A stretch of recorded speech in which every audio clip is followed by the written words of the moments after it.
नमः। ॐ श्री सरस्वत्यै नमः।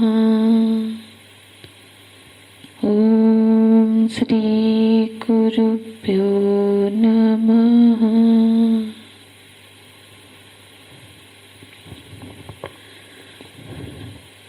श्लोक 65-66। प्रसादे सर्वदुःखानां हानिरस्योपजायते। प्रसन्नचेतसो यासु बुद्धिपर्यवतिष्ठते। नास्ति बुद्धिरयुक्तस्य न चायुक्तस्य भावना न चाभावयतः शान्तिः। अशान्तस्य कृतः सुखम् अशान्तस्य कुतः सुखम्।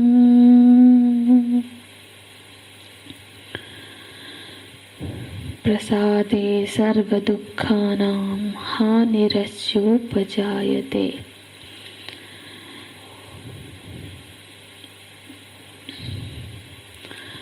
बाहर की अब कोई भी परिस्थिति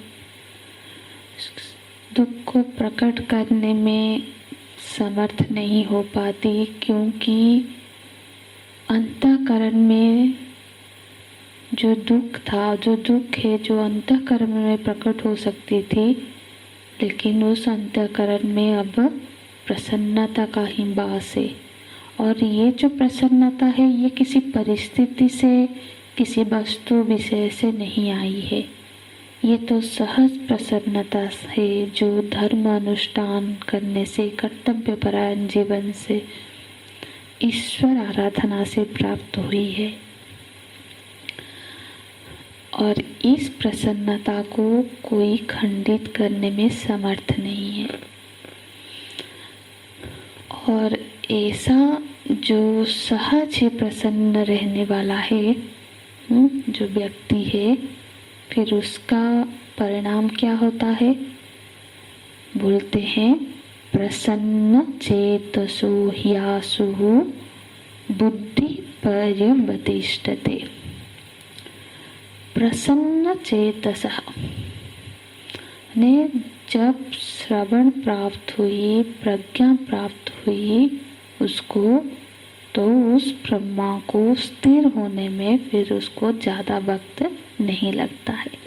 प्रसन्न चेतसः मतलब वो व्यक्ति जिसकी चर्चा हम पिछले कक्षा में कर रहे थे, वो जो व्यक्ति अब जिसका चित्त सहज ही प्रसन्न है, जो कर्तव्यपरायण जीवन जी रहा है, जो ईश्वर परायण होकर जीवन जी रहा है बाहर, क्योंकि उसके अंदर वो प्रसाद, वो सुख, वो प्रसन्नता स्वतः प्राप्त होती है। तो फिर क्या होता है? जिसके चित्त में ऐसी सहज प्रसन्नता का भाव जाग जाता है, आसु आसु मतलब शीघ्र ही, तत्क्षण ही बुद्धि पर्यवतिष्ठते। तत्क्षण ही, अति शीघ्र ही उसकी बुद्धि स्थिर हो जाती है। कैसी बुद्धि? जो आत्मस्वरूपेण एव, अपने आत्मस्वरूप में उसकी बुद्धि निश्चल हो जाती है, स्थिर हो जाती है।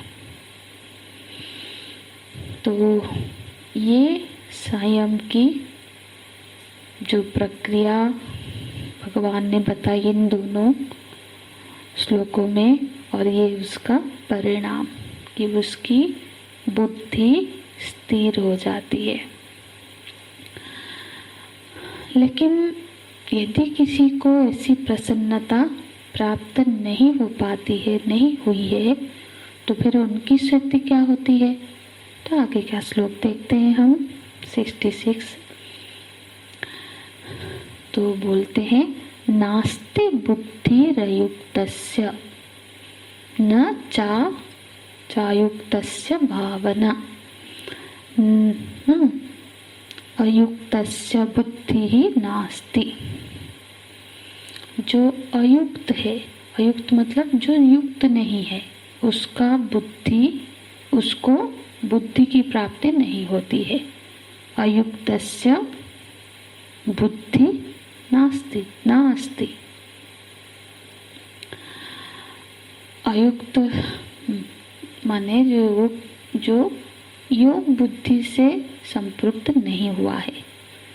तो जिसको योग बुद्धि की प्राप्ति नहीं हुई है, माने जो अब ईश्वर अर्पित कर्म नहीं कर रहा, जिसमें ईश्वर परायणता अभी तक प्राप्त नहीं हुई है, वो ईश्वर से जो अभी नहीं जुड़ा है, अयुक्तस्य बुद्धि नास्ति। बुद्धि माने यहाँ पे सांख्य बुद्धि, माने जिसका मन भगवान से नहीं जुड़ा है, जिसको भगवत प्रीति प्राप्त नहीं हुई है, उसको सांख्य बुद्धि की प्राप्ति नहीं हो सकती है। अयुक्तस्य बुद्धि नास्ति।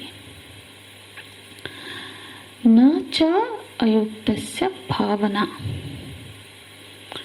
तो कभी ऐसा भी होता है कि किसी की मतलब अंतःकरण इतना शुद्ध नहीं हुआ है, भगवत भक्ति प्राप्त नहीं हुई है, या फिर भगवत आराधना में कमी है, लेकिन कभी कभी इस सब के बावजूद भी यदि उसको कोई समर्थ आचार्य की प्राप्ति हो जाती है, तो फिर श्रवण काल में उसको सांख्य बुद्धि की प्राप्ति हो सकती है।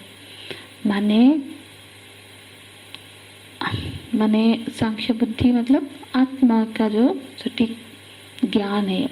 तो श्रवण काल में आत्मा के विषय में जैसा आचार्य समझा रहे हैं, शास्त्र समझा रहे हैं, उसको समझ में आ जाता है। वो कभी कभी शास्त्र बल से, आचार्य बल से श्रोता को व शिष्य को सांख्य बुद्धि की प्राप्ति हो जाती है।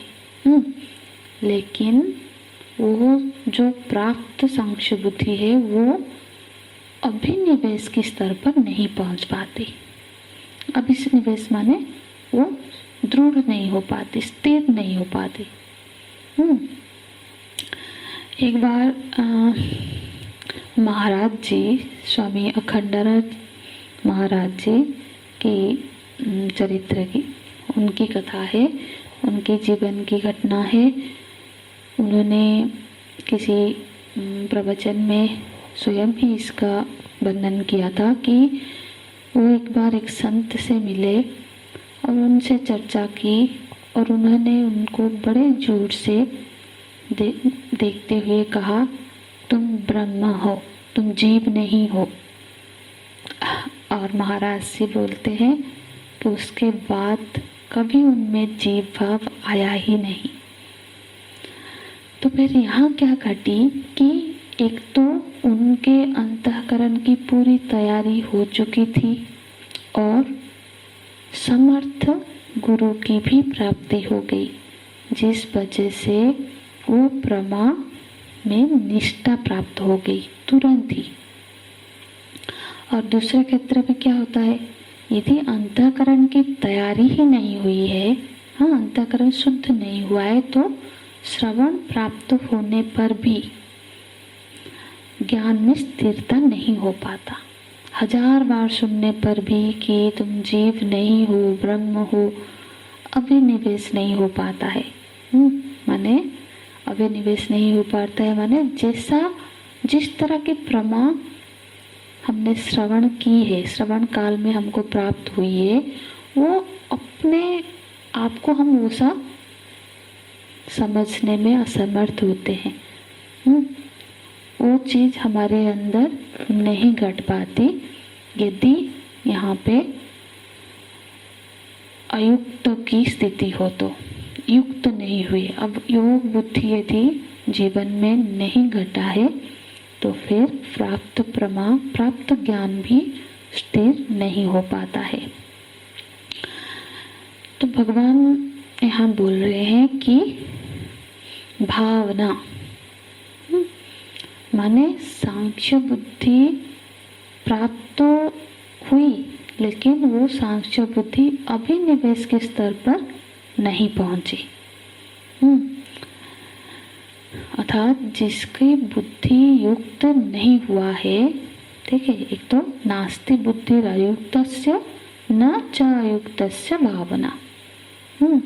जिसकी बुद्धि जो अयुक्तस्य है, जो युक्त नहीं बना है, जिसकी बुद्धि ईश्वर अर्पित अभी नहीं हुई है, योग बुद्धि जिसमें जीवन में नहीं घटा है, तो उसको बुद्धि की प्राप्ति नहीं हो सकती। और न अयुक्तस्य भावना, भावना मतलब अभिनिवेशी, भावना माने जो आत्म प्रमा का स्थिरता होना, स्थिर होना, वो उसके जीवन में नहीं घटती है, क्योंकि वो योग बुद्धि उसे प्राप्त नहीं हुई है। तो जिसकी बुद्धि युक्त नहीं हुआ है, उसको सांख्य बुद्धि की प्राप्ति नहीं होती। और यदि कदाचित श्रवण काल में प्राप्त भी हो जाए, न च युक्तस्य भावना, वो जो बुद्धि है वह स्थिर नहीं होती है। और जिसकी वो प्रमा स्थिर नहीं हुई है, फिर क्या होता है, न च भावयतः शांति ही, माने जिसके प्रमा स्थिर नहीं हुई है, बुद्धि स्थिर नहीं हुई है, उसको न च भावयतः शांति ही, मतलब जिसको आत्म प्रमा में स्थिरता प्राप्ति नहीं हुई है, उसको शांति की प्राप्ति नहीं हो सकती। और अशांतस्य कुतः सुखम, और जिसको शांति की प्राप्ति नहीं हुई है, उसको सुख कहाँ से होगा? सुख तो शांति से ही होती है। धन से सुख नहीं मिलता है, शांति से सुख मिलता है। यह जो सुख है, यहाँ पे जिस सुख की चर्चा हो रही है, ये आत्म सुख की बात है। और पिछले श्लोक में जिस सुख की चर्चा हुई थी, वो चित्त शुद्धि थी, मतलब चित्त में, अंतःकरण में जो उत्पन्न होने वाले सुख था। तो ये आत्म सुख, उसको आत्म सुख की प्राप्ति नहीं हो सकती। किसको? जिसको शांति की प्राप्ति नहीं हुई। तो किसको शांति की प्राप्ति नहीं होती? जिसको आत्मज्ञान में अभिनिवेश नहीं हुआ है। और आत्मज्ञान में अभिनिवेश किसको नहीं होता है? जो अयुक्त है। इसको सीधी तरह से देखें तो क्या होगा उपदेश? कि जो युक्त होगा, युक्तस्य भावना, जो युक्त है उसी का ज्ञान में निष्ठा अभिनिवेश प्राप्त होगी। और ज्ञान निष्ठा अभिनिवेश हुई तो शांति की प्राप्ति होगी। और जिसको शांति की प्राप्ति हुई उसी को सुख मिलेगा। तो यही इस श्लोक का अर्थ है। अगला श्लोक सोमवार की कक्षा में देखेंगे। हरि ओम तत्सत। ओम पूर्णमदः पूर्णमिदं पूर्णात् पूर्णमुदच्यते पूर्णस्य पूर्णमादाय पूर्णमेवावशिष्यते। ओम शांति शांति शांतिः। हरिः ओम। श्री गुरुभ्यो नमः। हरिः ओम।